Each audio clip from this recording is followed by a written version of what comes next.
les appelle les journaleux parce que le journalisme n'a plus de rigueur, n'a plus de crédibilité.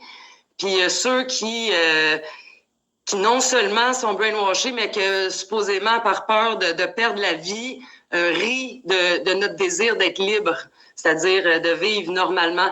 Ce qui m'énerve, c'est que les gens, ils n'ont pas l'air conscients de la loi sur la santé publique. Puis je pense que c'est important que je vous lise 2 articles. N'importe qui a un cerveau encore capable de réfléchir va bad-tripper à l'article 123 et 126 de la loi sur la santé publique, qui d'ailleurs a été adoptée suite aux événements terroristes aux États-Unis. Fait que s'il y a quelqu'un qui est capable de m'expliquer le lien entre le terrorisme et la santé, je serais bien curieuse parce que je le fais pas encore, moi, ce lien-là. Puis la loi elle a été actualisée en 2020. Puis c'est à cause de l'état d'urgence sanitaire qu'on peut appliquer cette loi-là.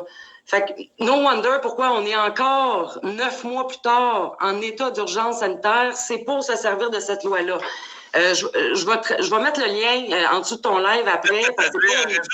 Résume-nous ça, ces articles-là. OK. L'article 123, ça dit comme ça, au cours de l'état d'urgence sanitaire dans laquelle on est présentement, malgré toute disposition contraire. Ça, ce qu'il faut comprendre, c'est malgré la Charte des droits et libertés, malgré la Constitution canadienne, tout ça, là, la loi prime là-dessus, OK?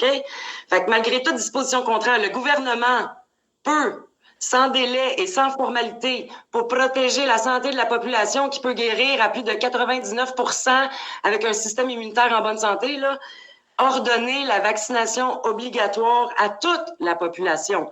Puis là, si t'es comme moi, puis tu dis non, moi, j'en veux pas de ça, ils ont pensé à tout, à l'article 126. Ils disent, si une personne fait défaut de se soumettre à la vaccination visée par un ordre donné en vertu de l'article 123, tout juge de la Cour du Québec ou des cours municipales, ça, c'est là où tu vas payer tes contraventions de stationnement. Je veux dire, en tout cas, tous ces juges-là, là, qui ont supposément compétence dans la localité où se trouve cette personne insoumise, peut lui ordonner de s'y soumettre.